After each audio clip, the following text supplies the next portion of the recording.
Hey guys, Electrified Motors here, reporting from home. In this video, I'm gonna try to share my experience with taking a trip in my Tesla Model X 75D.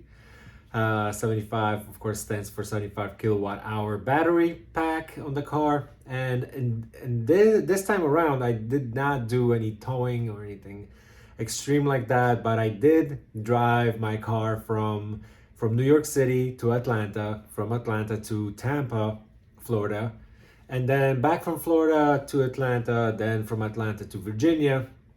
I took a little stop at the most amazing hotel that you can find, I think, in Virginia. Just this is my take on it. Don't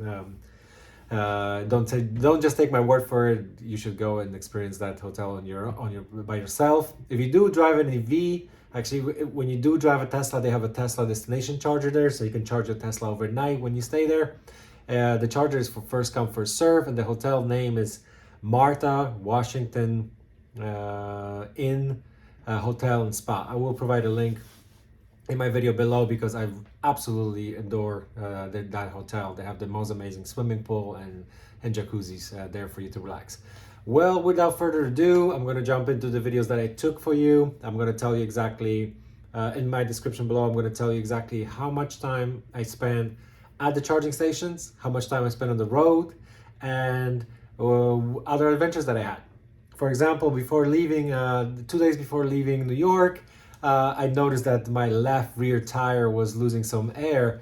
So I went to the local tire shop. They couldn't find any nail, any hole in it, but they did find a small tear in the tire near the edge of the tire. So they recommended replacing the tire. I reached out to several local tire shops, and none of them carried tire. None of them had it in stock. And the next day I was basically leaving.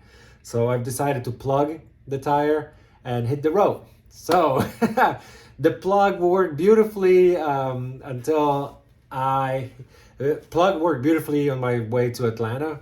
Then from when I was driving from Atlanta to Tampa, I started noticing that I'm losing air again, and I went to the shop, local shop in Florida, and the guys there saw the patch, and the tire was losing air like pretty bad, but they plugged it again. The person at the tire shop said they do not recommend me driving back to New York, but they said I should be able to make it back to Atlanta. And I did. And in Atlanta, I was very lucky that Tesla was able to squeeze me in, and they had two tires in stock. The tires are 275 R40, 45 R20s with a special foam inside of the tire.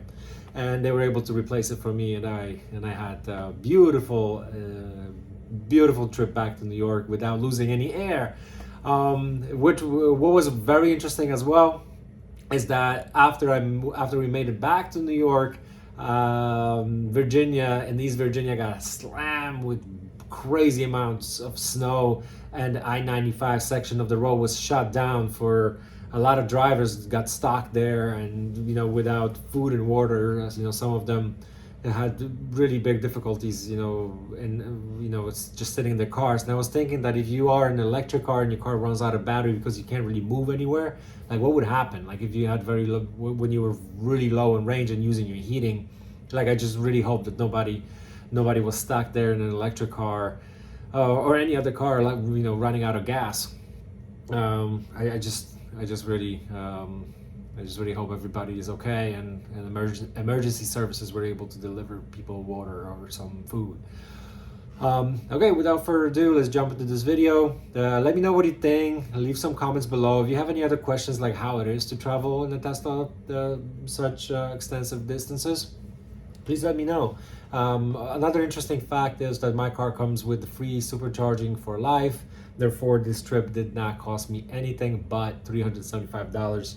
That was cost of the brand new tire, which needed to be replaced soon. Anyway, I would say maybe I had another 5,000 miles on that tire if it didn't rip, didn't occur, didn't rip.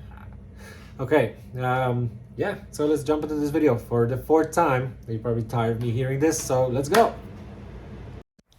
All right, so here we are on the road, And just quick apologies for the shakiness in this video. I was clearly looking at the road, not the phone. I am looking into ways that I can get some kind of a mount that attaches to my window so you can still see my dashboard while I'll do the voiceover for this trip. So this is the worst part of the trip, when my car used the most energy over its rated range. So when I left Brooklyn, I had about 230 miles of rated range on the car. However, due to freezing temperatures that I faced on that day, when I left Brooklyn was about -6 degrees centigrade. If you want to know what's that in Fahrenheit, you can actually ask your assistant or do your math on your own, because I'm just too lazy to convert that for you right now.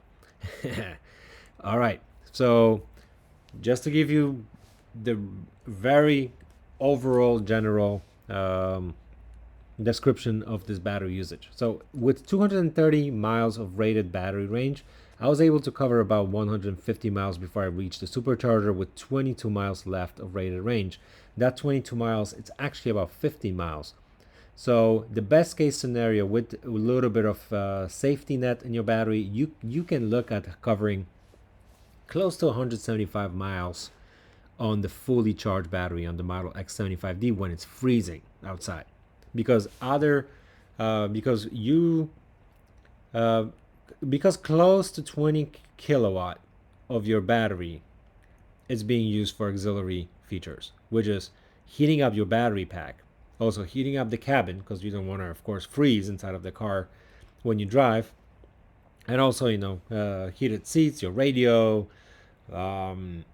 windshield wipers, and and so on and so forth. All right, so yeah, so when I left New York was about 5 o'clock in the morning, 5:08 to be exact, and when I reached the first supercharging stop was 7:26 a.m. With that in mind, I spent almost an hour at that supercharger. I spent 52 minutes to be exact to charge enough that can get me to a second stop on my trip. It is really interesting that the trip computer wasn't really telling me to go to the Delaware. It was showing me to go to a supercharger a little bit earlier than that. However, the car's computer navigation system will tell you that you want to reach the supercharger with 20% of battery or less, because that will maximize the supercharger rate. With my car's charging rate is basically rated up to 150 kilowatt, but I never really been able to charge at 150 kilowatt. Like that's my dream. Mostly what I see my charge rate go up to is about 117, 124. I think the highest I've seen was 140 at some point, and peaked at 140 and then immediately dropped. So these older, what now Tesla calls legacy Model S and X, definitely have a little bit slower charging rate. However, if you can get your hands on the ones with free supercharging, that pays double for faster supercharging, because most of the time you will charge your car in your garage or your destination charger wherever you live. You're not really going to charge on the road that much. So the time that you are on the road, the free supercharging, I take free supercharging over faster charge rate, but that's just me. All right, so the second part of the video, I'm going to describe my supercharging experience. All right, so we are Northeast Maryland Supercharger, and we are supercharging right now. Our supercharger rate was 0. Yeah, I got a little directions on how to supercharge, which was pretty cool. I will put that picture in this video and go over it. That's a new one. Usually you just have to research and know that yourself, but now actually Tesla tells you what to do, like arrive at the supercharger with 20% of battery or less. Don't park next to anybody at the stall if you want a faster supercharger rate, and all of that stuff. I'm pretty lucky because right now I'm the only person charging. So another interesting fact, when your battery is really, really low, your supercharger rate is going to be around 50 kilowatt, sometimes less. The moment we get to like 20-25%, this rate is gonna hopefully go up to like 130 kilowatt, maybe 150 if I'm lucky. Like the highest I was able to see in this car was, I think, 140, like around 140 kilowatt. Hey, but that's pretty good. You know why? Because that's the best. I do not pay. We don't pay. All right, here we're just cruising on the highway, listening to "Toss a Coin to Your Witcher" on my on my Tesla radio. But quick breakdown. So yeah, so I spent about 52 minutes at the supercharger there at the first stop, and we are heading to the second stop that I will cover in the next clip in this video. Enjoy. All right, stop number 2. We are in Fredericksburg, Virginia. And this time we drove about 145 miles from a supercharger. We got another 30 left. And I left with like 190 miles of range, which is pretty accurate, like actually pretty spot on. So yeah, we'll charge here for about 35-40 minutes max and continue heading out. So yeah, 277 miles so far driven. Yeah. All right here we are charging in Fredericksburg, Virginia. So the second stop, I got there around 11:05 a.m. I had to charge there for about 45 minutes, and I wanted to give you a little bit of I don't know, little tips for when you charge. So normally, when you are charging at the supercharger, even though like that car over there, it's about 35 feet away from you, he's not getting the same amount of power and charging rate as you are getting, just because of the fact that you are closer to those transformers.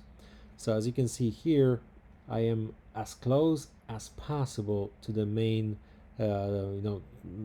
main installation and all the transformers for Tesla. And this supercharger in particular is the one that is designed for people with trailers. So I normally don't park at this at this supercharger unless I am staying in the car. In case somebody pulls up with the trailer, I will be, I'll gladly unplug and move, because I've been in that situation when I pulled up to a supercharger where there's somebody standing there, and I was lucky enough to actually have somebody still sitting in the car, so I politely asked them to change the spots with me. Yeah, but yeah, so this is it. I am at Fredericksburg, about to head to my third supercharger stop in Henderson, North Carolina. So stay tuned for the entire description of the trip. All right. Oh, and one more quick tip for when you're doing a long road trip: definitely arm yourself in a good audiobook for the trip. And our situation, we were listening to Will by Will Smith, and I have to say that it was very, and not only entertaining, but very impactful book that I enjoyed very much. I could pull up several stories from the book, but I don't want to spoil anything for you, and I'm sure Will Smith will be a much better storyteller than me. But yeah, definitely I would recommend.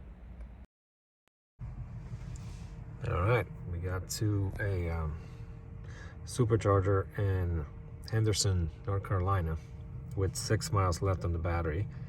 We used 52.7 kilowatt hour, and we drove 164.6 miles. As you can see, projected range with driving a little bit slower is 9 miles. And yeah, next supercharger stop. We are still a long way from Atlanta, but getting there. And here I witnessed something very interesting. I'm not sure if it's smart or not smart, but it was definitely interesting. That was a smart car pulling a trailer. What do you know? That's the first time I saw it.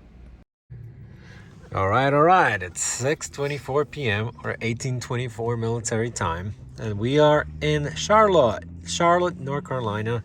And we got here yet again 10 miles of range, which is like, I don't know, 4%. This time we did 169 miles and used 52.9 kilowatt. And we're about to supercharge. And before getting to Atlanta, I will need to stop one more time for a quick supercharge, and that will be it.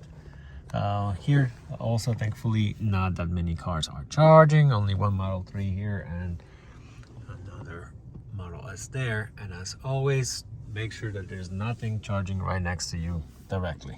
All right, let's charge up. All right, final supercharger stop. The time is 21:49, which is 9:49 p.m. and we are in Hearing Road, Fairplay, South Carolina supercharger. Still listening to Will audiobook by one and the only Will Smith. It's pretty great. Yeah, this time we did 150.5 miles, used 50.6 kilowatt hour, and we are left with 9 miles since we charged last. Okay, let's get on the road because we gotta go home. We are tired. Hey y'all, this looks like a new supercharger. Definitely the version 3.0 with liquid cooled cables, and we have also ChargePoint Plus, which is the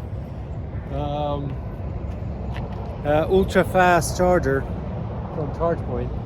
That's pretty cool. It's great to see, especially with the new AVs coming to life, like Rivian, you know, Lucid, and all the other ones from the established automaker, BMW, Audi, and all of these guys. But yeah, it's real cool. So we're charging here as a last stop before getting to Atlanta. This should be a pretty good supercharger. So my car probably gonna get max that it can get, which is 120 kilowatt. But these are new chargers, very nice. The wires are much thinner and they're liquid cooled. So that's pretty much it. Yeah, really tired since 5 a.m. Now it's 10 p.m. Been on the road, but that's what you get with a 75 kilowatt battery on the Model X. So if you want to take this as a reference for how long it takes to get from New York to Atlanta, there you go. I'm gonna post exactly the timing that it took, and I think I chose right charging speeds and right time to pull over. I don't know, let me know what you think in the comments below. If I could have done a better job stopping maybe more often, charging faster, I don't know, let me know. Yeah, it's definitely a trip, so make sure you have a co-pilot for these things.